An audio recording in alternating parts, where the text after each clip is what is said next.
Changing trends అని ఎప్పుడన్నా విన్నారా? చేంజింగ్ ట్రెండ్స్ అంటే పద్ధతులు మార్చుకోవడం, వ్యవహారాలు మార్చుకోవడం. మీ ఏజ్లో అది చాలా ఎక్కువగా ఉంటుంది.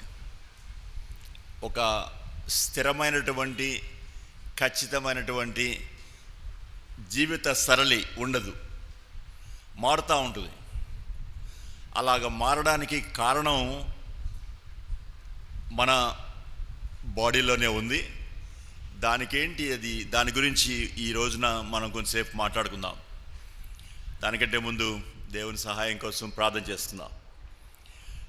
దయగల తండ్రి, ఈ సాయంకాలం మీ పాదాల ముందు సాగిలపడుతూ యవనస్తులతో మాట్లాడడానికి, మీ వాక్యాన్ని బోధించడానికి ఇచ్చిన కృప కొరకు మీకు వందనాలు. మా మధ్యలో మీరున్నారని నమ్ముతున్నాం. మీ యొక్క సత్యాన్ని మాకు అర్థమయ్యే రీతిలో మీరే బోధించాల్సిందిగా ప్రార్థిస్తున్నాం. మా జీవితంలో మాకు అవసరమైన విషయాలు, సత్యం, మా జీవితాన్ని గురించిన సత్యాన్ని మీరే మీ వాక్యం ద్వారా మాకు వివరించవలసిందిగా వేడుకుంటూ, చెప్పడానికి వినడానికి కావలసిన కృప దయచేయమని మా ప్రభువైన యేసుక్రీస్తు వారి దివ్యనామంలో ప్రార్థించి వేడుకొంచున్నాం తండ్రి, ఆమెన్. మన చుట్టూ ఉన్నటువంటి మనుషులు మనల్ని చాలా ప్రభావితం చేస్తారు. దీన్ని ఏమంటారంటే పియర్ ప్రెషర్ అంటారు. పియర్ ప్రెషర్ అంటే మన తోటి వ్యక్తులు మన మీద పెట్టేటువంటి ఒత్తిడి, మన మనసు మీద పెట్టే ఒత్తిడి. తద్వారా మనం వాళ్ళలాగా ఉండాలనేటువంటి ఒక కోరిక, ఒక బలమైన కోరిక ఉంటుంది.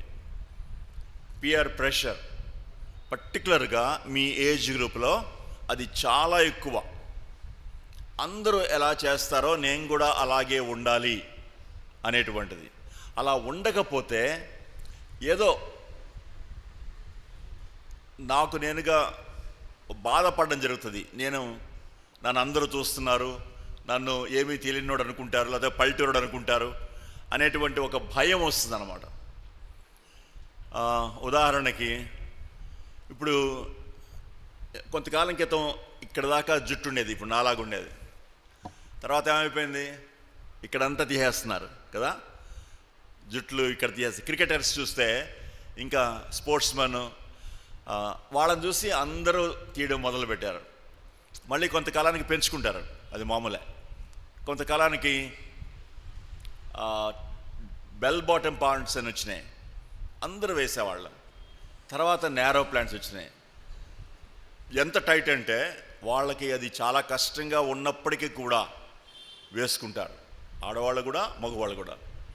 చాలా టైట్గా ఉంటాయి, కొన్నిసార్లు లోపలంతా నలిగిపోతూ ఉంటాయి, అయినా కూడా వేసుకుంటారు. కారణం ఏంటంటే అందరూ వేస్తున్నారు కదా, నేను అలా వేసుకోకపోతే ఏమనుకుంటారో. సో మనకి ఇష్టం లేకపోయినా కొన్నిసార్లు పియర్ ప్రెషర్ వల్ల మనం వాళ్ళలాగా చేయాల్సి వస్తుంది. కొంతకాలం క్రితం చక్కగా లంగా దావణీలు వేసుకునేవాళ్ళు, ఇప్పుడు అది పోయింది. ఇప్పుడు అంతా కూడా పంజాబీ డ్రెస్సులు, ఇలాగా డ్రెస్సులు వేసుకుంటున్నారు. కొంతకాలం ఆ డ్రెస్సులకి చున్నీలు ఉండేవి, ఇప్పుడు చున్నీలు కూడా ఉండట్లేదు. అందరూ చూసే వాళ్ళ యొక్క పియర్ ప్రెషర్. అలాగే మగవాళ్ళు కూడా కొంతకాలం క్రితం టోపీ ఇలా పెట్టేవాళ్ళు, ఇప్పుడేమో టోపీ రివర్స్ పెడుతున్నారు కదా.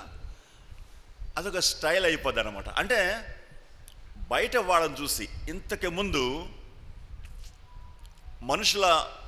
మనుషుల మీద ఎక్కువ ప్రభావం చూపేది ఏంటంటే పుస్తకాలు చదివి మనుషులు ప్రభావితం అయ్యేవాళ్ళు.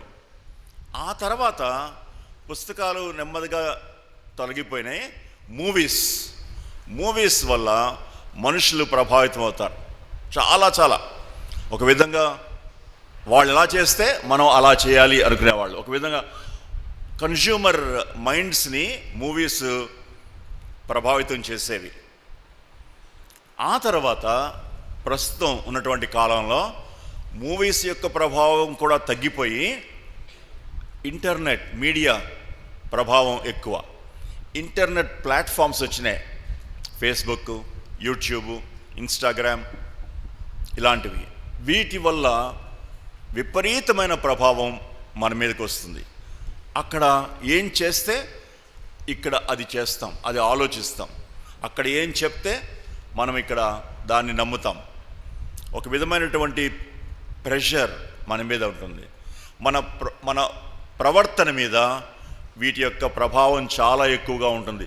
ఇన్ఫ్లుయెన్సర్స్ అంటారు వాళ్ళని, అంటే ప్రభావితం చేసేవి అని. ఇన్ఫ్లుయెన్సర్స్. ఈ ఇన్ఫ్లుయెన్సర్స్ దేన్ని ప్రభావితం చేస్తాయి? ఒక మనిషి ఒక విధంగా ప్రవర్తించాలంటే ఆ మనిషిలో ఏది ప్రభావితం అవ్వాలి మీకు తెలుసా? అతని మనస్సు. మనస్సు అనేది అది మెదడు కంటే కూడా, మెదడు అనేది ఒక సాలిడ్ టిష్యూ, కానీ మనస్సు అనేది అది అభౌతికం, అది తాకి చూసేది కాదు. మనస్సు మీద ప్రభావం చూపేటువంటి ఈ ప్లాట్ఫామ్స్ మనిషిని ప్రభావితం చేస్తాయి, మనిషి యొక్క ప్రవర్తన. సో మనిషి యొక్క ప్రవర్తన అంతా కూడా మనస్సులో ఉంటుంది. మనసు ఏం చెప్తే మనిషి ఆ విధంగా నడుచుకుంటాడు. ఒక విధంగా చెప్పాలంటే మనిషి ఈజ్ ఈక్వల్ టు అతని మనస్సు. పైకి కనిపించేటువంటి బాడీ అది ఒక హార్డ్వేర్ అనుకుంటే, మనస్సు సాఫ్ట్వేర్. హార్డ్వేర్ పనిచేయాలంటే లోపల సాఫ్ట్వేర్ మంచిగా ఉండాలి. సో మనస్సు కంట్రోల్ చేస్తుంది మనిషిని. మనస్సు ఎలా ఉంటే మనిషి అలా ఉంటాడు. బయట ప్రవర్తన అంతా కూడా లోపల మనస్సు ద్వారా కంట్రోల్ చేయబడుతుంది. చాలాసార్లు బయట మన ప్రవర్తన కొంత నటనగా ఉంటుంది. లోపల ఉండేటువంటి మన మనస్సు మనల్ని ప్రభావితం చేస్తున్న సమాజం కోసం మనం కొంచెం నటిస్తాం. లోపల బాధగా ఉన్నా కూడా నవ్వుతూ ఉంటాం, బయట ఎవరికి కనబడకుండా. బయట మనం ప్రవర్తించే విధానం కొన్నిసార్లు కొంచెం డిఫరెంట్గా ఉండొచ్చు, కానీ లోపల ఉండేటువంటి మనస్సే అసలు రూపం. మనస్సే మన యొక్క అసలు రూపం. బయటికి కనిపించేది ఒక విధంగా అది కరెక్ట్ రూపం కాదు. మన అసలు పిక్చర్ అంతా మనస్సే. కాబట్టి ఈ మనస్సుని ప్రభావితం చేసేటువంటి విషయాలు చాలా జాగ్రత్తగా ఉండాలి. ఎందుకంటే మన యొక్క ప్రవర్తన అంతా కూడా దాని మీదే ఆధారపడి ఉంటుంది. ఇవాళ ఈ మనసు గురించి ఆలోచిద్దాం, మైండ్ గురించి. అసలు మైండ్ అంటే ఏంటి, దాంట్లో ఉండేటువంటి భాగాలేంటి, అది ఏ విధంగా మనల్ని కంట్రోల్ చేస్తుంది, దేవుని వాక్యం దాని గురించి ఏం చెప్తుంది అనే విషయాలు. ఉదాహరణకి మన వ్యక్తిత్వంలో మనకి 3 భాగాలు ఉన్నాయి. బాడీ కనిపిస్తుంది, లోపల ప్రాణం, ఆ తర్వాత ఆత్మ. కొంతమందిలో ఆత్మ పనిచేస్తుంది, కొంతమందిలో ఆత్మ పనిచేయదు. ఇది మనందరికీ తెలుసు. రక్షించబడినప్పుడు ఆత్మ మళ్ళీ తిరిగి పనిచేయడం మొదలు పెడుతుంది. అప్పటిదాకా పని చేయకుండా నిరుపయోగంగా ఉండిపోద్ది లోపల. సో మీ కూర్చున్న వాళ్ళలో కొంతమందిలో ఆత్మ పనిచేస్తుంది, కొంతమందిలో పని చేయట్లేదు. అయితే తక్కిన 2, బాడీ, ప్రాణం, ఈ 2 ఉంటేనే మీరు ఇక్కడికి వచ్చారు. ఈ 2 పనిచేస్తేనే మీరు ఇక్కడ కూర్చున్నారు. దీంట్లో ఏది పని చేయకపోయినా మీరు ఇక్కడికి రాలేరు. బాడీ పని చేయకపోయినా దాన్ని జబ్బు చేసింది అంటాము. ప్రాణం లేకపోతే మనిషి చచ్చిపోయాడు అంటాం.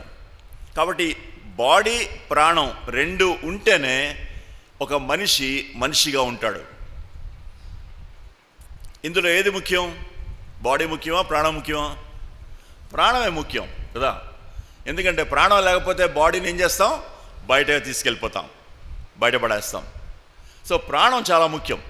ఈ ప్రాణంలో మళ్ళీ కొన్ని భాగాలు ఉన్నాయి. దాంట్లో అతి ప్రధానమైనటువంటిది మనస్సు.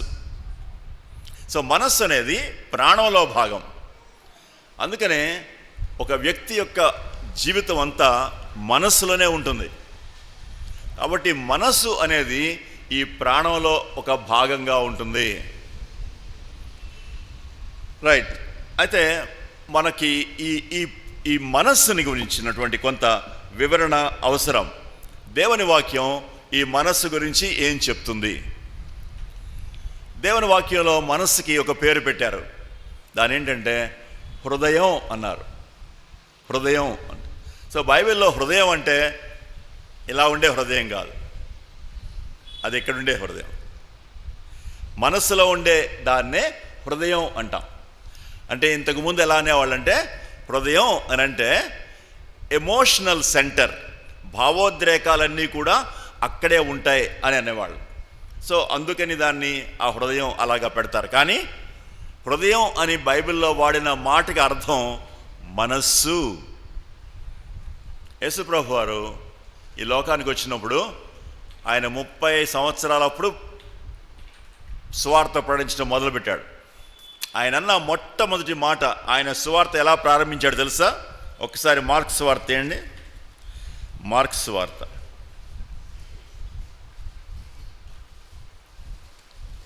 మార్క్స్ సువార్త 1వ అధ్యాయం 15వ వచనం. యోహాను చెరపట్టబడిన తర్వాత యేసు, కాలము సంపూర్ణమైనది, దేవుని రాజ్యము సమీపించున్నది, తర్వాత మారు మనస్సు పొంది సువార్త నమ్ముడి. మారు మనస్సు. సో యేసుప్రభు వారి సువార్త ప్రారంభం మారు మనస్సుతో ప్రారంభం అవుతుంది. మనస్సు మార్చుకోండి.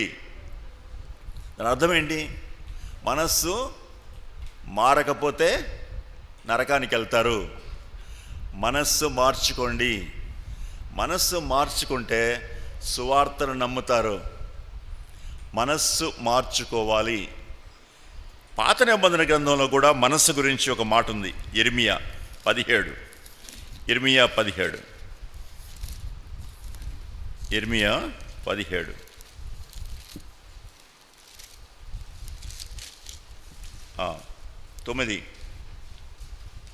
హృదయము అన్నిటికంటే మోసకరమైనది, అది ఘోరమైన వ్యాధి కలది, దాన్ని గ్రహించువాడెవడు. హృదయం అంటే ఏంటి? మనస్సు. మనస్సులో వ్యాధి ఉంది. ప్రతి మనిషి యొక్క మనస్సులో ఒక వ్యాధి ఉంది, దాన్ని ఎవ్వడు గ్రహించలేడు అనేటువంటి మాట బైబిల్లో ఉంటుంది. సో మనస్సు ఒక సాఫ్ట్వేర్ అయితే, బాడీ ఒక హార్డ్వేర్ అయితే, మనస్సులో ఉండే ఈ వ్యాధి సాఫ్ట్వేర్లో ఒక వైరస్. సాఫ్ట్వేర్ వైరస్ వస్తే ఏమవుతుంది? క్రాష్ అయిపోద్ది, పనిచేయదు, బాడీ పనిచేయదు, బాడీ సరిగ్గా పనిచేయదు. కాబట్టి ఈ మనస్సు అనేది ఎంత ప్రాముఖ్యమో మనకు అర్థం కావాలి. ఈ మనస్సు కానీ పాడైపోతే బాడీ మొత్తం పాడైపోద్ది, ప్రవర్తన మొత్తం పాడైపోద్ది, మన యొక్క బిహేవియర్ మొత్తం పాడైపోద్ది. సో బాడీ కంటే మనస్సు చాలా ప్రాముఖ్యం. ఒకసారి రోమాపత్రిక తీద్దాం. రోమాపత్రిక 12వ అధ్యాయం.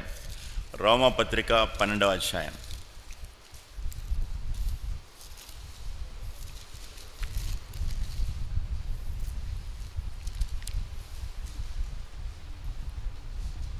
రెండవ వచనం.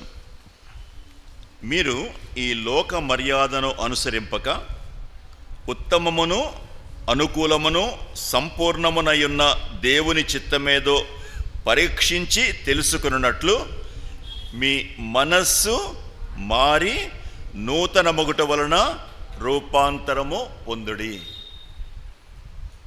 బైబిల్ ఏం చెప్తుందంటే మీ మనస్సు మారాలి. మారాలి అని చెప్పడం మాత్రమే కాదు, రూపాంతరము పొందుచు ఉండండి. అది అక్కడ యాక్చువల్గా ట్రాన్స్లేషన్ ఏంటంటే రూపాంతరము పొందుచు ఉండండి. బీయింగ్ ట్రాన్స్ఫార్మ్డ్ అని ఉంటుంది ఇంగ్లీష్లో. బీయింగ్ ట్రాన్స్ఫార్మ్డ్ అంటే it's a present continuous tense. ఒక్కసారిగా మారదు మనస్సు, ఒక్కసారిగా మారదు, మారుతూ ఉంటుంది. రైట్. సో యేసుక్రీస్తు ప్రభు వారిని రక్షకుడిగా అంగీకరించడం అని అంటే ఒక్కసారే ఏంజల్స్ లాగా అయిపోవడం కాదు. మనస్సులో మొట్టమొదటిసారి దేవుని వైపు టర్న్ అవుతారు, దేవుని వైపు తిరుగుతారు. దాన్ని మారు మనస్సు అంటాం. ఈ మారు మనస్సు అనేది రక్షణలో ఒక భాగం. అది రక్షణ కాదు, రక్షణలో ఒక భాగం. ఈ మారు మనస్సు అనే దానికి దాన్ని తీసుకొచ్చేది ఏంటంటే పాపం విషయంలో పశ్చాత్తాపం. దేవుని యొక్క వాక్యం ఎంత పవర్ఫుల్ అంటే, దేవుని యొక్క వాక్యం ఎంత శక్తివంతమైందంటే it acts on the mind. ఇంకేది కూడా దేవుని వాక్యం లాగా పనిచేయదు. దేవుని యొక్క వాక్యం మైండ్ మీద పనిచేస్తుంది. మైండ్లో ఒక అద్భుతమైన క్రియ చేస్తుంది. మైండ్లో ఎవ్వరూ చేయలేనటువంటి ఒక పని చేస్తుంది. ఏంటంటే సత్యాన్ని చెప్తుంది. దేవుని వాక్యం పేరే సత్యం.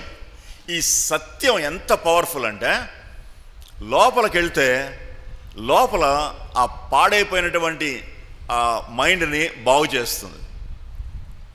లోపల మైండ్లో ఉండేటువంటి ఒక రోగాన్ని బాగు చేస్తుంది. సో ఈ దేవుని వాక్యానికి వెళ్ళక ముందు అసలు మైండ్లో ఏంటి ఉంటుంది, ఏముంటుంది మైండ్లో ఉండే భాగాలేంటి, అనాటమీ ఆఫ్ మైండ్ చూద్దాం. మైండ్ అంటే బ్రెయిన్ కాదు, నేను బ్రెయిన్ గురించి మాట్లాడట్లేదు, మైండ్ గురించి మాట్లాడుతున్నాను. సో మైండ్లో ఒక 4 భాగాలు ఉంటాయి.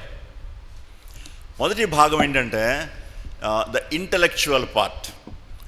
దాంట్లో ఈ ఇంటలెక్చువల్ పార్ట్లో ఏముంటాయంటే తెలివితేటలు, మేధస్సు, ఇంటెలిజెన్స్, తర్వాత ఆలోచన, థింకింగ్, జ్ఞాపక శక్తి, మెమొరీ, అవగాహన, అండర్స్టాండింగ్, సమస్యల పరిష్కారం, ప్రాబ్లమ్ సాల్వింగ్, సమస్యల పరిష్కారం, ఇలాంటివి నైపుణ్యాలన్నీ కూడా ఈ ఇంటలెక్చువల్ పార్ట్లో ఉంటాయి.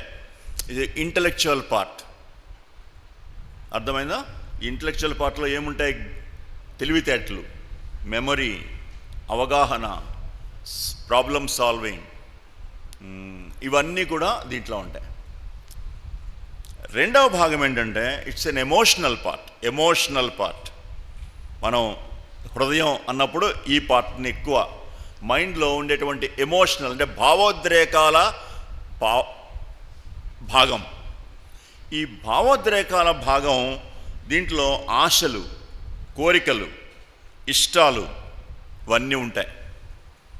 ఫీలింగ్స్, ఎఫెక్షన్స్ ఇవన్నీ కూడా ఈ భాగంలో ఉంటాయి.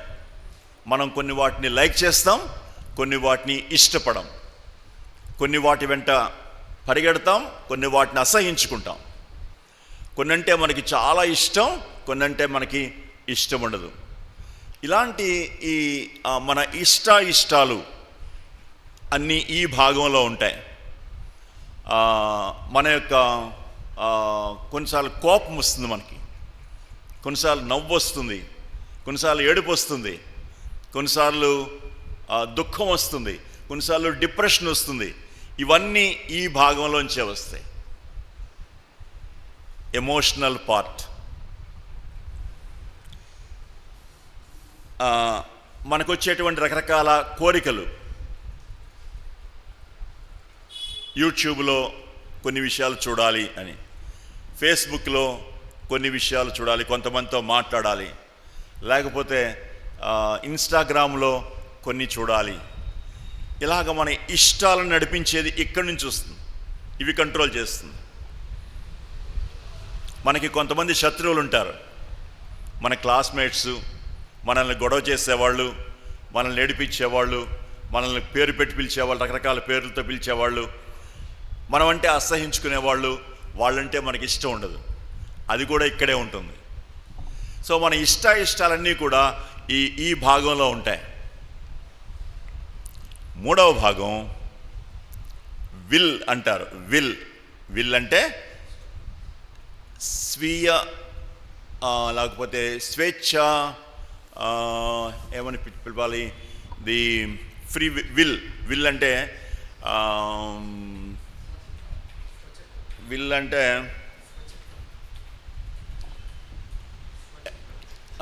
Any Telugu word?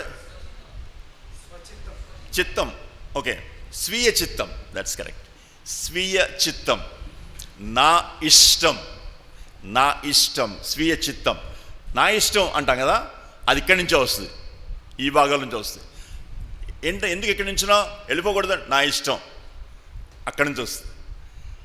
నా ఇష్టం, నా విల్. ఇక్కడ నుంచి ఏమొస్తాయంటే చెయ్యాలనుకున్న నిర్ణయాలు, డెసిషన్ మేకింగ్, కమిట్మెంట్స్, సమర్పణలు, అవన్నీ ఇక్కడ. ఎంపికలు 4 ఉంటాయి. ఒక ఇడ్లీ, వడ, దోశ, పూరి ఉంది. దాంట్లో ఏది నీకు ఇష్టం? ఎంపిక, చాయిస్. ఇది నాకు ఇష్టం. లేకపోతే 4-5 షాప్కి వెళ్తే డ్రెస్సులు 4-5 పెట్టారు, ఈ కలర్ బాగుంది, ఎంపిక. అదంతా ఇక్కడి నుంచి వస్తుంది. ఎంపిక చేసుకోవడం, నిర్ణయాలు, ఇవన్నీ కూడా ఇంటెన్షన్స్. డెసిషన్ మేకింగ్ ప్రాముఖ్యమైనటువంటి భాగం. డెసిషన్ మేకింగ్కి చాలా ఇంపార్టెంట్ ప్రాంతం ఈ విల్ అనేది అన్నమాట. 4వ భాగం కాన్షియన్స్, మనస్సాక్షి అంటారు. మనస్సాక్షి ఇది కూడా మనసులో ఉన్నటువంటి ఇంకొక భాగం. ఈ మనస్సాక్షి ఏం చేస్తుందంటే, తక్కిన 3 భాగాలు తర్కించినటువంటి సమాచారం, ఈ సమాచారం ఇక్కడికి వచ్చినప్పుడు దీన్ని తర్కిస్తుంది. తర్కించడం అంటే ఏంటి? రీజన్ చేస్తుంది. రీజనింగ్. తర్కించిన తర్వాత ఏది ఇందులో కరెక్టు, ఏది కాదు, ఇట్స్ ఎ మోరల్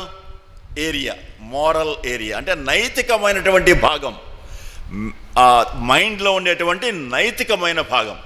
ఏది తప్పు, ఏది రైటు. నేను ఒక అతన్ని కొట్టాను, ఇంటికి వెళ్ళిన తర్వాత చాలా బాధ వస్తుంది. ఎందుకు కొట్టాను నేను? అనవసరంగా కొట్టకుండా ఉంటే బాగుండేది కదా, అనవసరంగా వాడిని కొట్టాను. ఎక్కడి నుంచి వస్తుంది? ఈ కాన్షియన్స్లోంచి వస్తుంది. అంటే ఆ కొట్టినటువంటి ఆ నిర్ణయం, కొట్టడానికే ముందు నిర్ణయం తీసుకోవాలి. అది ఎక్కడి నుంచి వస్తుంది? విల్లోంచి వస్తుంది. కొట్టిన తర్వాత వాడు ఏడుస్తూ ఉంటాడు, అది ఎక్కడి నుంచి వస్తుంది? వాడు ఎమోషనల్ పార్ట్లోంచి వస్తుంది. కొట్టిన తర్వాత నేను బాధపడతాను, అది ఎక్కడి నుంచి వస్తుంది? కాన్షియన్స్లోంచి వస్తుంది. కాన్షియన్స్ అనేది దాన్ని ఇంకో పేరు పెట్టారు, అదేంటంటే ఇట్స్ ద ఇన్నర్ జడ్జ్ అంటారు. లోపల అంతరంగ న్యాయాధిపతి అంటారు. లోపల ఉండేటువంటి ఒక న్యాయాధిపతి. సో మనం చేసేటువంటిది తప్ప రైటా అనేది ఈ ఏరియాలో తెలుస్తుంది మనకి. మనం చేసే తప్ప రైట్ తెలియదు, మనకి తెలుస్తుందా లేదా? అమ్మ మాట వినలేదు, నాన్నగారి మీద ఎదురు తిరిగాం, అప్పటికి భావనే ఉంటుంది. అప్పుడు చేసినప్పుడు అమ్మ ఇలా అంది కాబట్టి నేను అలా అన్నాను, నాన్నగారు అలా చేశారు కాబట్టి నేను ఇలా చేశాను, అప్పటికి బాగానే ఉంటుంది. తర్వాత కొంచెం ఆగిన తర్వాత అప్పుడు ఏమనిపిస్తుంది? ఎందుకు చేశాను అలాగా? అమ్మ బాధపడుతూ ఉంటుంది, నాన్న బాధపడుతూ ఉంటారు, అప్పుడు మనకు బాధేస్తుంది.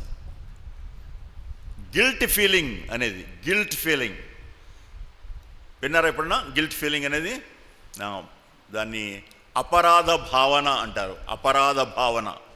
ఈ అపరాధ భావన కూడా కాన్షియన్స్లోంచే వస్తుంది.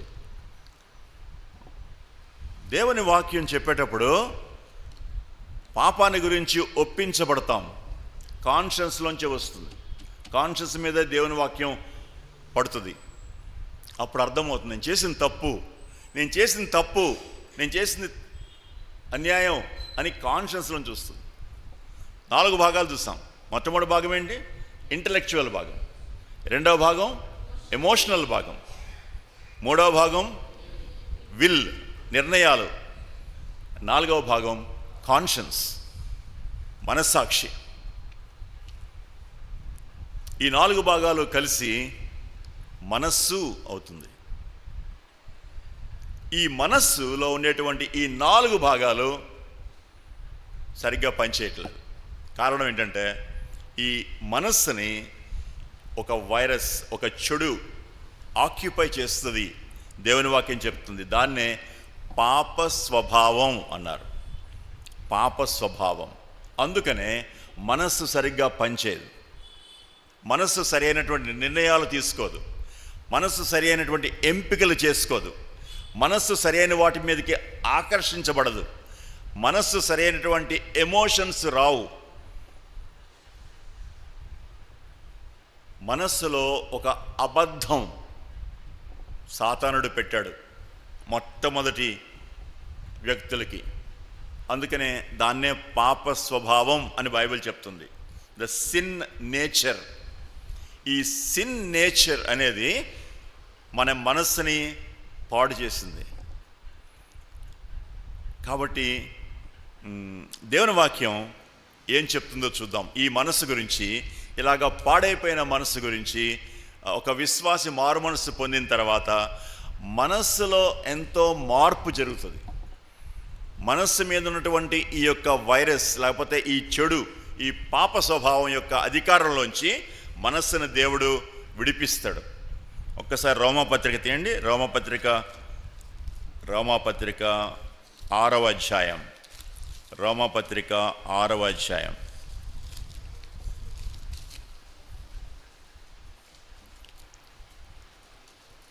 14వ వచనం. మీరు కృపకే గాని ధర్మశాస్త్రమునకు లోనైన వారు కారు గనుక పాపము మీ మీద ప్రభుత్వము చెయ్యదు. మారుమనసు పొందిన తర్వాత, ఒక వ్యక్తి రక్షించబడిన తర్వాత పాప స్వభావం యొక్క ఆ ఇన్ఫ్లుయెన్స్ నుంచి, లేకపోతే పాపము యొక్క ప్రభావం నుంచి మనస్సును దేవుడు విడిపిస్తాడు. యేసుప్రభు వారి ఆత్మ లోపలికి రాగానే మన మనస్సు మీద ఉన్నటువంటి పాప స్వభావం యొక్క ఆ ఇన్ఫ్లుయెన్స్ పోతుంది, ఆ ప్రభుత్వం పోద్ది, దాని యొక్క ప్రభుత్వం పోతుంది.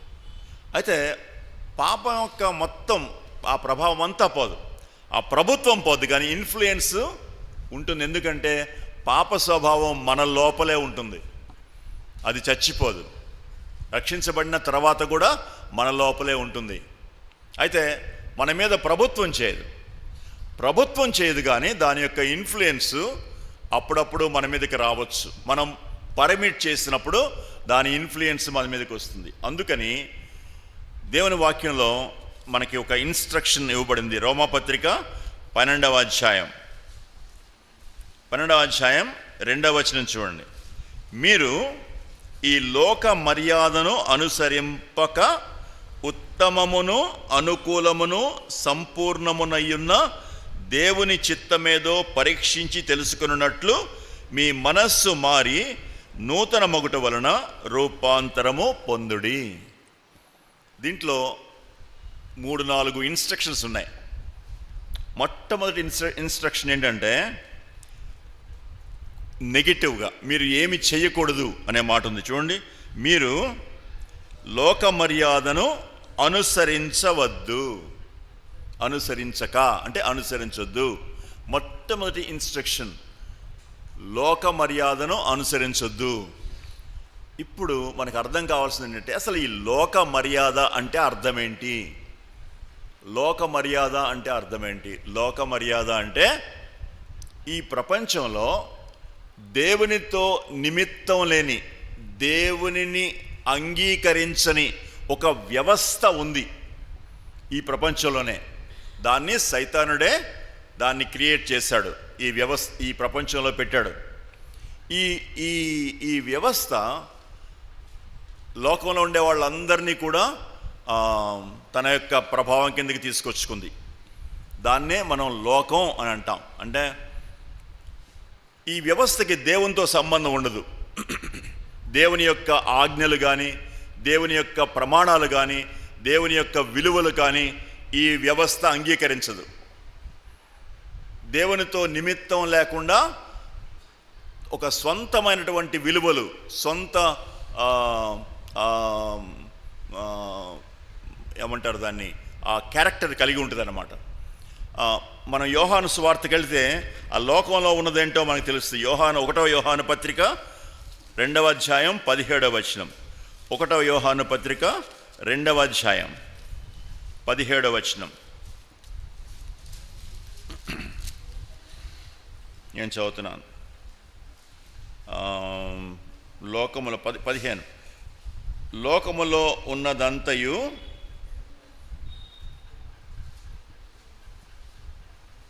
ఎక్కడుంది అది? 14 వచనాను, 14 కాదు, వెయిట్ 17 2 లోకములో ఉన్నదంతయు శరీరాశ, నేత్రాశ, జీవపుడంబం. ఎక్కడుంది చూడండి.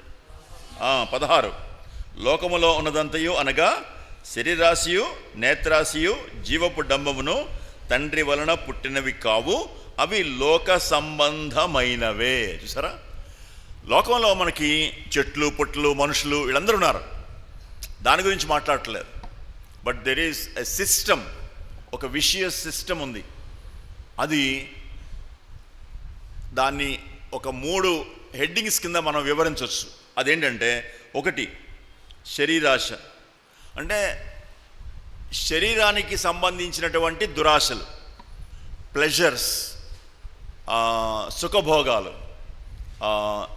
ఈ శరీర సంబంధమైనటువంటి కోరికలు, ఇవన్నీ ఉంటాయి వీటిలో. 2వది నేత్రాశ, అంటే మనం కళ్ళతో చూసేటువంటి కోరికలు, కళ్ళ ద్వారా మన లోపలికి వచ్చేటువంటి రకరకాల కోరికలు. ఈ లోకం మనకి ఇవి అందిస్తుంది, అపవిత్రమైనవి. మనం కళ్ళతో చూసే అన్నీ కూడా పాపం కాదు. మంచి సీనరీ ఉంది, ఒక బీచ్కి వెళ్తాం, చక్కటి సముద్రాన్ని చూస్తాం, అది కాదు దాని విషయం. అయితే మన లోపల ఉన్నటువంటి పాప స్వభావానికి ఆకర్షితమయ్యేటువంటి కొన్ని దురాశ సంబంధమైనటువంటి కోరికలు, మీకు తెలుసు అదేంటో. అవి లోపలికి రాగానే చూడాలనిపిస్తుంది, అవి చూడగానే ఇంకా చూడాలనిపిస్తుంది. దాని మీద నుంచి మనం దృష్టి మరల్చలేం. అలాంటివి కొన్ని ఉంటాయి, ఈ లోక సంబంధమైనవి. ఇంకా జీవపు డంబం. జీవపు డంబం అంటే మనకి ఒక విధమైనటువంటి గుర్తింపును, లోకంలో మనకి ఒక పేరు ప్రఖ్యాతులు, ఒక గుర్తింపు, మన గురించి గొప్పలు చెప్పుకోవడానికి మనకి కొన్ని విషయాలు ఉంటాయి, అవి ఉంటాయని. ఫర్ ఎగ్జాంపుల్, డబ్బుంటే మనకి చాలా మంచి గుర్తింపు వస్తుంది. డబ్బు సంబంధమైనటువంటి, అయితే మనకు మన చుట్టూ ఒక 10 మంది ఉంటే మనకి చాలా గుర్తింపు వస్తుంది. లేకపోతే మనకి మంచి అందం ఉంటే మనకి గుర్తింపు వస్తుంది. మనకి ఒక మంచి పర్సనాలిటీ ఉంటే, అయితే మంచి ఉద్యోగం ఉంటే, లేకపోతే అంటే మనం గర్వించడానికి కావలసిన విషయాలు, మనం గర్వించడానికి కావలసిన విషయాలు లోకంలో నుంచి వస్తాయి. కొన్ని లోకం సప్లై చేస్తుంది, ఈ వ్యవస్థ సప్లై చేస్తుంది. నువ్వు చాలా అందంగా ఉంటావు అని మనల్ని ఉబ్బిస్తుంది. లేకపోతే నీకు చాలా డబ్బు ఉంది, అందరికంటే నువ్వు చాలా డబ్బు గలవాడివి, నీకు మంచి కులం ఉంది, నువ్వేం చెప్తే అది మనుషులు వింటారు. ఇలాగా మనల్ని అతిశయింపచేసేటువంటి విషయాలు జీవపు డంబం అన్నారు. ఇది మనలో ఒక అతిశయాన్ని తీసుకొస్తుంది. సినిమాలో హీరోలు చేసే పని అదే. హీరో ఎలా ఉంటాడు? అందంగా ఉంటాడు. సో మన యొక్క మనసులోకి ఏమెళ్తుంది? మనం కూడా అందంగా ఉంటే ఒక హీరోలాగా ఉంటాం. హీరో ఏం చేస్తాడు? 10 మందిని ఒక్కడే కొట్టేస్తాడు. నిజంగా అలా ఉండదు. వాడు కొడతా ఉంటే అందరూ చచ్చిపోతూ ఉంటారు కదా. సో హీరో అంటే ఒక మంచిగా అందరినీ జయించేవాడుగా ఉండాలి. లేకపోతే మీరు ఎప్పుడైనా గమనించండి, హీరో ఎప్పుడు ఎలా ఉంటాడు? ఎర్రగా ఉంటాడు, అందంగా ఉంటాడు, అవునా? హీరోని ఎప్పుడు నల్లగా చూసారా మీరు? నల్లగా అందవికారంగా ఉండేటువంటి హీరోని చూసారా? చూడరు. మనల్ని ఈ మూవీస్ ద్వారా, లేకపోతే ఈ యూట్యూబ్ ద్వారా ఒక హీరోని మనకి అలాగే చూపిస్తారు, ఒక హీరోయిన్ని మనకి అలాగే చూపిస్తారు. వాళ్ళు చాలా మంచి పనులు చేస్తారు, చాలా మంచి పనులు చేస్తారు. కాబట్టి మనకు ఒక దృక్పథం ఏర్పడుతుంది. ఇవి చూస్తున్నప్పుడు ఒక దృక్పథం, అందము ఈజ్ ఈక్వల్ టు మంచితనము, అందంగా ఉండేవాళ్ళు మంచిగా ఉంటారు అనేటువంటి ఒక దృక్పథం మైండ్లోకి వస్తుంది. ఈ లోక సంబంధమైనటువంటి, ఈ లోకం ఇచ్చేటువంటి ఫీడింగ్ ద్వారా మన లోపల అబద్ధ సంబంధమైన దృక్పథాలు ఏర్పడతాయి. ఈ నేత్రాశ, శరీరాశ, జీవపు డంబం ద్వారా అబద్ధం వెళ్తుంది, లోపలికి అబద్ధం వెళ్తుంది. సో ఈ అబద్ధం ఏం చేస్తుందంటే మన మనసులోనికి రాంగ్ యాటిట్యూడ్స్ అంటాం, రాంగ్ యాటిట్యూడ్స్. ఈ రాంగ్ యాటిట్యూడ్స్ ఫామ్ చేసుకుంటాం. మనం పుట్టిన దగ్గర నుంచి ఎంతో రాంగ్ డేటా వెళ్తూ ఉంటుంది, మనం చూసే వాటిని, మనం వినే వాటిని ద్వారా. మన చుట్టూ ఉండేవాళ్ళు, ఉదాహరణకి ఇంట్లో అమ్మాయిలు అబ్బాయిలు ఇద్దరు ఉన్నారనుకోండి, ఇంట్లో అబ్బాయిలకే ఎక్కువ ప్రాధాన్యం ఇస్తున్నారనుకోండి, అమ్మాయిలకి ఎక్కువ ప్రాధాన్యం ఇవ్వట్లేదు అనుకోండి. మన భారతదేశంలో ఎక్కువ అలా జరుగుతూ ఉంటుంది. అబ్బాయిలకి ఎక్కువ ప్రాధాన్యం ఇస్తారు, అమ్మాయిలకి ఇవ్వరు. అమ్మాయిల మనసులో ఎలాంటి దృక్పథం ఏర్పడుతుందంటే మనం అబ్బాయిల కంటే తక్కువ, అబ్బాయిలు ఎక్కువ అనేటువంటి దృక్పథం మీకు జీవితాంతం అలాగే ఉండిపోతుంది.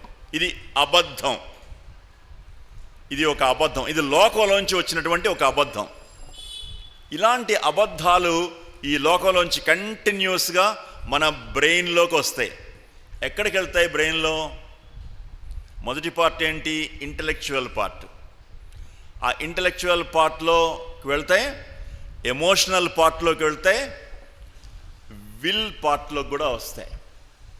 ఈ అబద్ధాన్ని బేస్ చేసుకుని మన ఎమోషన్స్, మన ఇంటలెక్ట్ మారిపోతుంది, మన చాయిసెస్ మారిపోతాయి.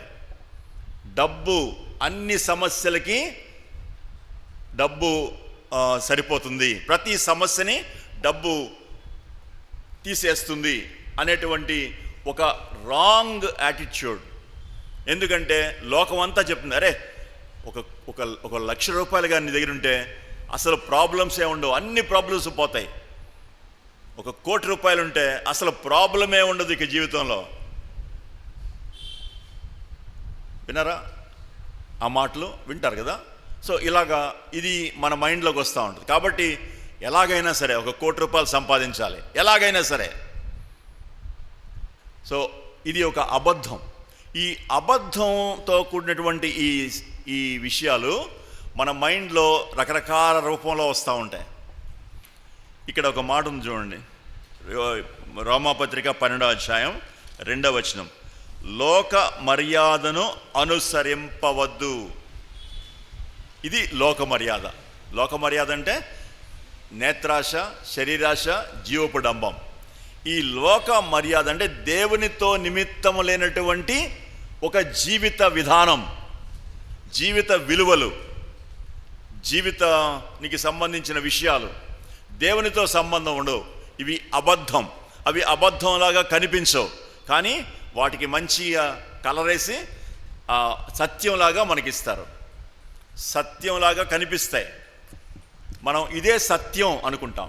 కాబట్టి ఈ విధమైనటువంటి ఫీడింగ్ మైండ్లోకి వెళ్ళినప్పుడు మనం వీటి మీద బేస్ చేసుకుని మన ఎంపికలు, మన ప్రాధాన్యతలు, మన విలువలు, మన ప్రమాణాలు ఏర్పాటు చేసుకుంటాం.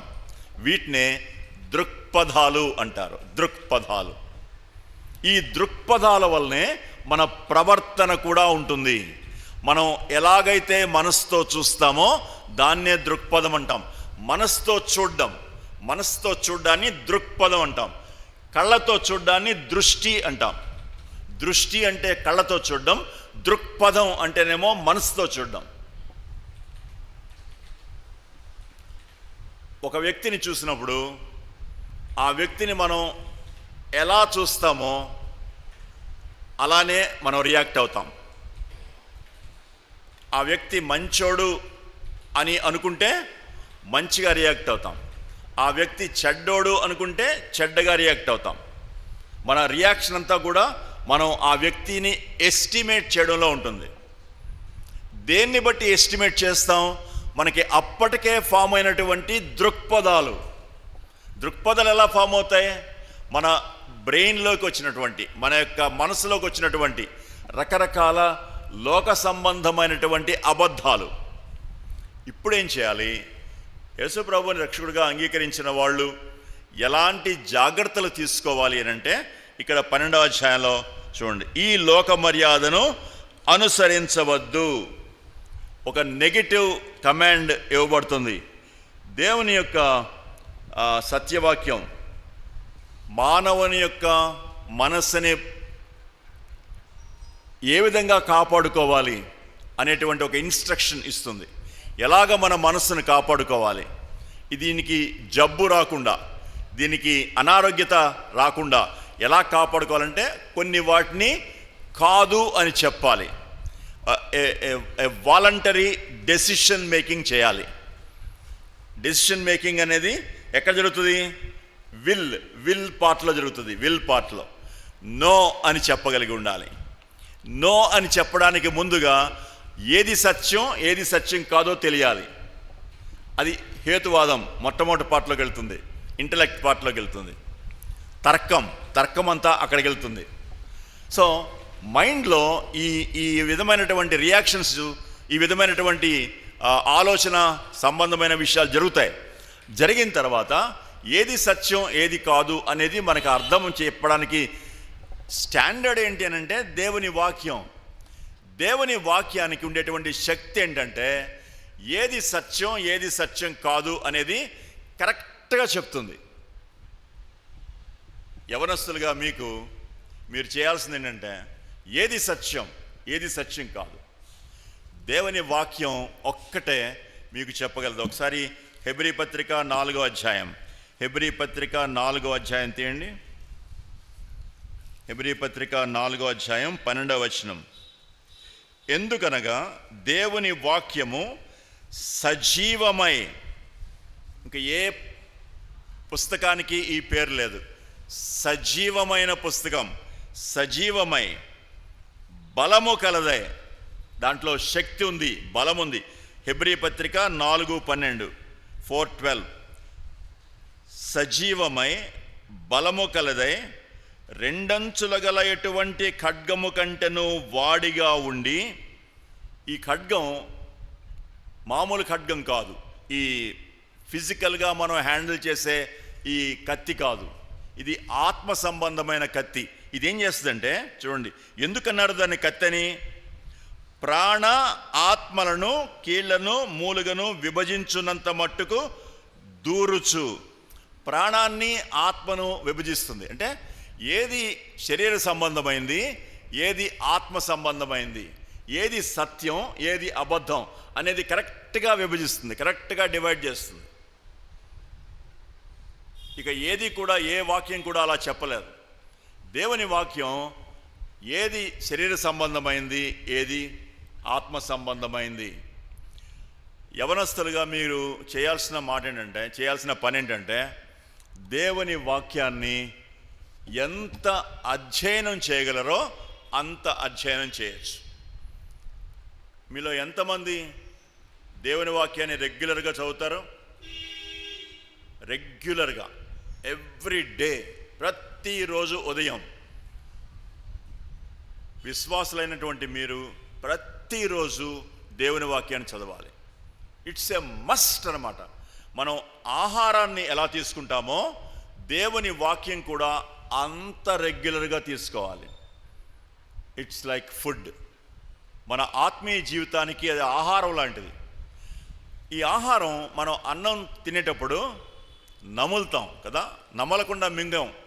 కొన్ని ఉన్నాయి పాయసం లాంటివి మింగడానికి, కానీ సాధారణంగా మనం నవ్వులుతాం. మనకి మాంసం ముక్కలో లేకపోతే దోసకాయ ముక్కలో ఇలా ఉన్నాయి, మనం నవ్వులుతాం. నవలకపోతే ఏమవుద్ది? నవలకపోతే సరిగ్గా జీర్ణం కాదు. జీర్ణం అవడం అంటే దాంట్లో ఉన్న సారం దేహంలోనికి అబ్జార్బ్ అవ్వదు. అల్టిమేట్గా ఎక్కడ అబ్జార్బ్ అవుతుంది? రక్తంలోనికి అబ్జార్బ్ అవుతుంది. రక్తం ఏం చేస్తుంది? అన్ని పార్ట్స్కి తీసుకెళ్ళినప్పుడు మళ్ళీ దాని నుంచి డిస్ట్రిబ్యూట్ అవుతుంది. ఏ అవయవాలకు కావాల్సినవి ఆ అవయవాలు తీసుకుంటాయి సర్క్యులేషన్లో. సో అల్టిమేట్లీ మనం తీసుకున్నటువంటి ఆహారం ఆ విధంగా దేహం మొత్తానికి సరఫరా చేయబడుతుంది. దేవుని వాక్యం కూడా అలాంటిదే. దేవుని వాక్యాన్ని ఎక్కడ నమలాలి? దేవుని వాక్యాన్ని మైండ్లో నవలాలి, మనస్సులో దాన్ని మ్యాస్టికేట్ చేయడం, అంటే నెమరు వేయాలి. దాన్నే ధ్యానం అని అంటాం. ధ్యానం, నెమరు వేయడం అంటే ఒక వాక్యం చదివిన తర్వాత ఆ వాక్యాన్ని దేవుడు ఎందుకు రాయించాడు, ఎవరితో చెప్పాడు, ఎందుకు చెప్పారు, దీని యొక్క మూలమేంటి, ఈ పదం యొక్క అర్థం ఏంటి, ఈ మాట రాయడంలో ఆత్మదేవుడు ఏం చేయమని చెప్తున్నాడు, ఏమి చేయొద్దని చెప్తున్నాడు, ఇలాగ మనల్ని మనం ప్రశ్న వేసుకోవాలి. ప్రశ్న వేసుకున్నప్పుడు కొన్ని ఆన్సర్స్ వస్తాయి, వీలుంటే రాసుకోవాలి. ఒక వాక్యం చదివిన తర్వాత ఈ వాక్యం గురించి దేవుడు ఏం చెప్తున్నాడో అనే దానికి మనం ధ్యానం చేయడం, దాన్ని ముక్కలుగా చేసి దాని యొక్క అర్థాన్ని గ్రహించడం, ఇది జరగాలి. అది జరుగుతున్నప్పుడు ఏమవుతుందంటే ఈ పుస్తకం రాయించినటువంటి ఆత్మదేవుడు 2000 సంవత్సరాల క్రితం 4000 సంవత్సరాల క్రితం రాయించిన ఆత్మదేవుడు ఇప్పుడు కూడా ఉన్నాడు. గ్రంథకర్త మన పక్కనే ఉంటాడు. కాబట్టి గ్రంథకర్తనే అడుగుతూ ఉండాలి, ఎందుకు రాయించావు ప్రభువా ఈ మాట? వాళ్ళు రాసినప్పుడు ఎందుకు రాశారు, ఎందుకు రాయించావు? రాసిన వాళ్ళు వేరు, రాయించిన వాడు ఒకడే. రాసిన వాళ్ళు వేరు 40 మంది రాశారు, కానీ రాయించిన వాడు మాత్రం ఒకడే. కాబట్టి గ్రంథకర్త నీ పక్కనే ఉంటాడు. చూడండి ఆయన ఏం చెప్తాడో. యోహాను సువార్త 14వ అధ్యాయం. యోహాను సువార్త 14వ అధ్యాయం.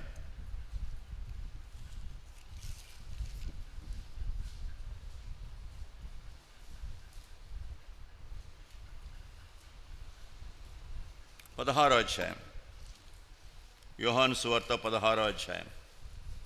ఆయన 13వ వచనం.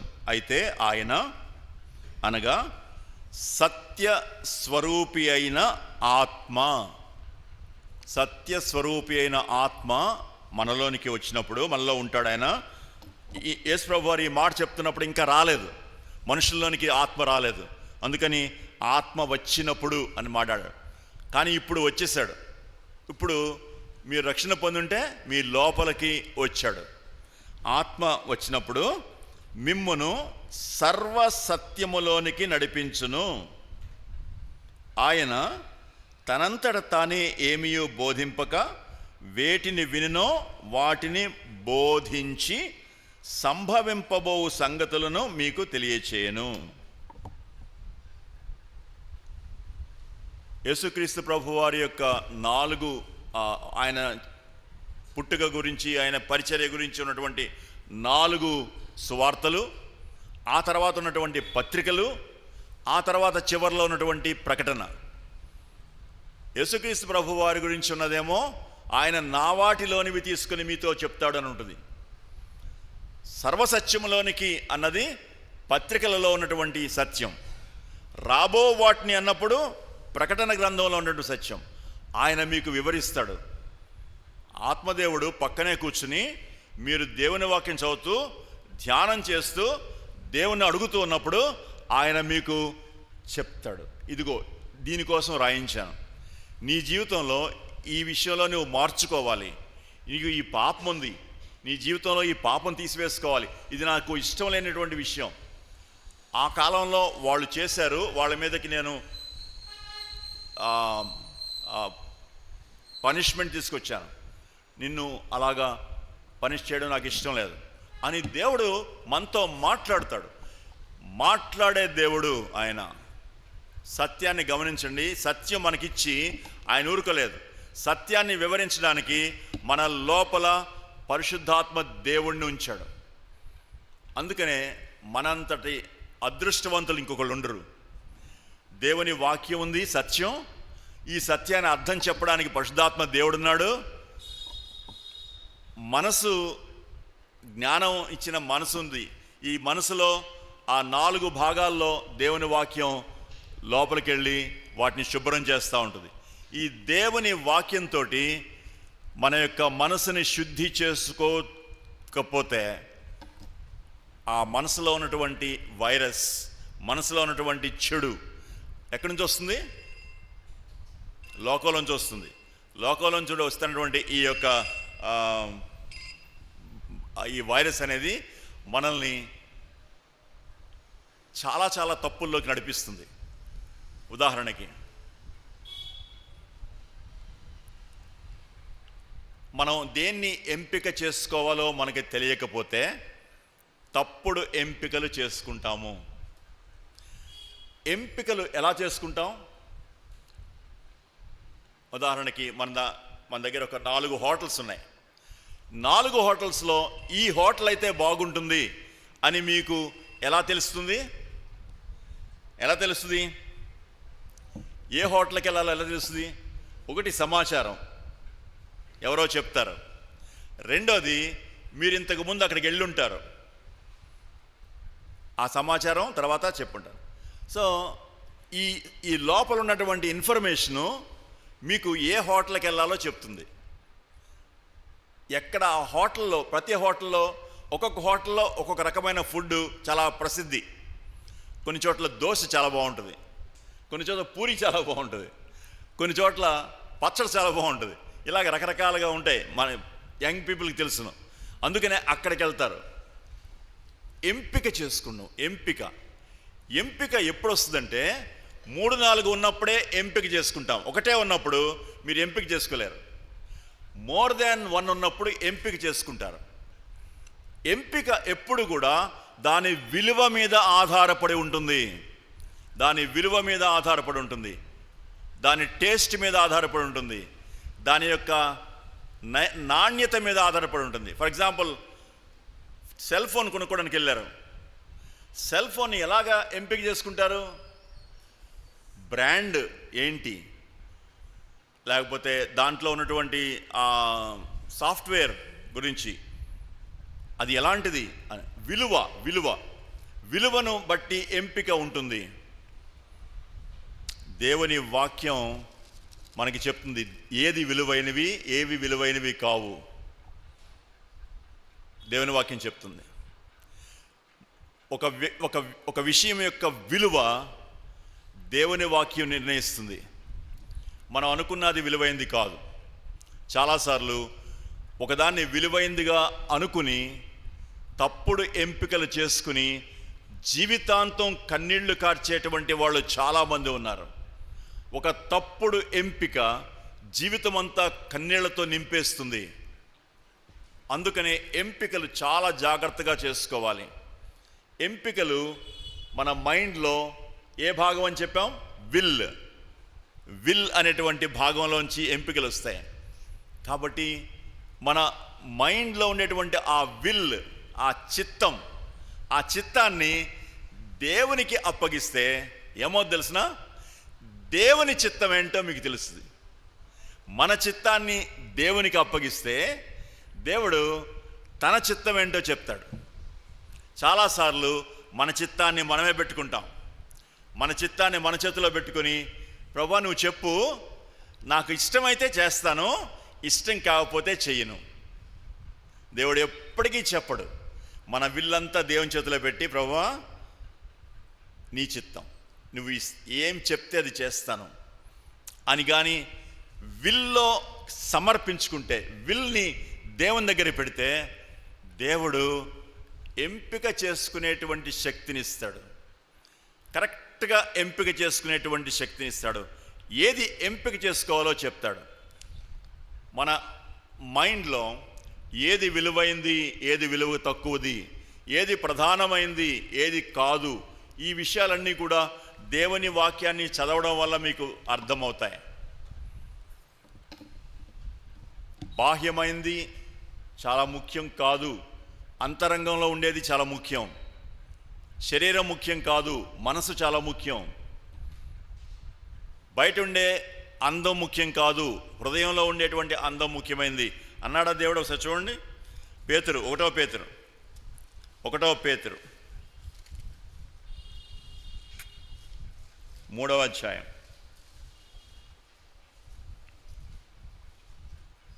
4వ వచనం. 1 పేతురు 3:4.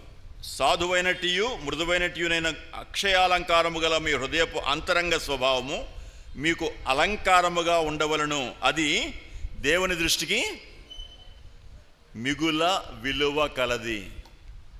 దేవుడు దేనికి విలువ ఇస్తాడో దానికి మనం విలువ ఇవ్వడం నేర్చుకోవాలి. విలువ అనేది దేవుడు దేన్ని విలువైంది అంటాడో అదే విలువైంది. బంగారం కంటే విలువైంది ఏంటో తెలిసినా మీకు? తీయండి ఒకసారి 1 పేతురు 1 పేతురు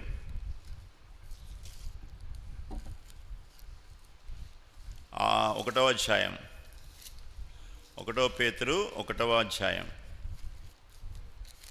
6వ వచనం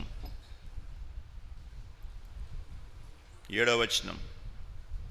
నశించిపోవు సువర్ణము అగ్ని పరీక్ష వలన శుద్ధిపరచబడుచున్నది కదా, దానికంటే అంటే సువర్ణము కంటే అమూల్యమైన మీ విశ్వాసము. విశ్వాసం బంగారం కంటే విలువైంది. ఆడపిల్లలు, విశ్వాసం ఉంటే మీ దగ్గర బంగారం కంటే విలువైంది ఉందని అర్థం. విశ్వాసం లేకుండా బంగారమే ఉందనుకోండి, బంగారం పెద్ద విలువైందిగా అనుకోడు దేవుడు. అందుకనే బంగారం విలువైంది కాదు అని చెప్పడానికి పరలోకంలోనంట కాళ్ళ కింద పెడతాడంట, మన కాళ్ళ కింద పెడతాడు బంగారాన్ని. నేల బంగారంతో చేయబడుతుందని దేవుని వాక్యంలో ఉంది, కానీ దాని అర్థం ఏంటంటే అది అక్కడ పరలోకంలో అంతా బంగారం ఉంటుంది అని కాదు. ఇక్కడ విలువైనవి అక్కడ విలువైనవి కాదు అని చెప్పడానికి. మీరు ఏది విలువైంది ఏది కాదు అనే దాన్ని అర్థం చేసుకుంటే మీ ఎంపికలు జాగ్రత్తగా ఉంటాయి.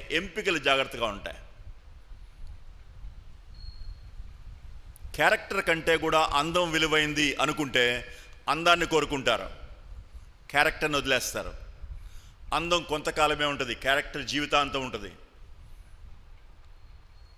పెళ్ళిళ్ళకి వచ్చేటప్పుడు యవ్వన దశలో ఉన్నప్పుడు అందం విలువైందిగా అనిపిస్తుంది క్యారెక్టర్ కంటే. చాలామంది ఇక్కడ తప్పు చేసి జీవితాంతం కన్నీళ్లు కార్చిన వాళ్ళు ఉన్నారు. అందుకనే ఎంపికలు జాగ్రత్తగా ఉండాలి. సో మనసు సరిగ్గా పనిచేయాలి అంటే మనసు ఆరోగ్యంగా ఉండాలి. మనసు ఆరోగ్యంగా ఉండాలంటే మనసుని సరిగ్గా ఫీడ్ చేయాలి, సరి అయినటువంటి ఆహారం పెట్టాలి. మనసులోకి తుక్కంతా రాకూడదు. మనసులోకి తుక్కుకంతా కళ్ళ నుంచి, చెవుల నుంచి, నోటి నుంచి, మన యొక్క 5 జ్ఞానేంద్రియాల నుంచి వెళుతుంది మనసులోనికి సమాచారం. ఈ సమాచారం సరైనటువంటి సమాచారం వెళ్ళకపోతే మనసు పాడైపోతుంది. మనసు పాడైపోతే మన అవగాహన లోపం వస్తుంది, మన తర్కం పాడైపోతుంది. అంటే ఈ రీజనింగ్ మన యొక్క ఎంపికలు సరిగ్గా ఉండవు, మన యొక్క దృక్పథాలు సరిగ్గా ఉండవు, అంతా చెడిపోతుంది. లోకంలో మనం మనుషులను చూస్తున్నాం. అయితే మనసు బాగుంటే మన యొక్క చాయిసెస్ బాగుంటాయి, మన యొక్క అవగాహన బాగుంటుంది, మన వ్యక్తిత్వం బాగుంటుంది, మన యొక్క విలువలు బాగుంటాయి, మన యొక్క యాస్పిరేషన్స్ బాగుంటాయి, మన యాంబిషన్స్ బాగుంటాయి, మన కోరికలు బాగుంటాయి, పరిశుద్ధంగా ఉంటాయి. దేవుడు అలాంటి వ్యక్తులుగా మిమ్మల్ని చేయాలి.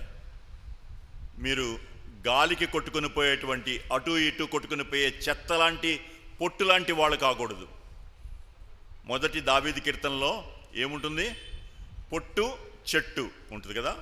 కొంతమంది ఏమో పొట్టులా ఉంటారు, కొంతమంది ఏమో చెట్టులా ఉంటారు. కొంతమంది పొట్టు ఎగిరిపోయినట్టు ఎగిరిపోతారు, కొంతమంది స్థిరంగా చెట్టులాగా ఉండి ఫలం ఇస్తారు. ఎవరిస్తారు ఫలం? ఎవరైతే దివారాత్రాలు దేవుని వాక్యాన్ని ధ్యానిస్తూ ఉంటారో. దేవుడు అలాంటి అద్భుతమైనటువంటి ఒక ఫలమిచ్చేటువంటి నీటి వారన, నీటి ఒడ్డున ఉండేటువంటి చెట్టు లాంటి జీవితాలు మీకు ఇవ్వాలి. ఆకు వాడక తన కాలమందు ఫలమిచ్చే చెట్టులాగా మీరు ఉండాలని కోరుకుంటూ ముగిస్తున్నాను. Thank you.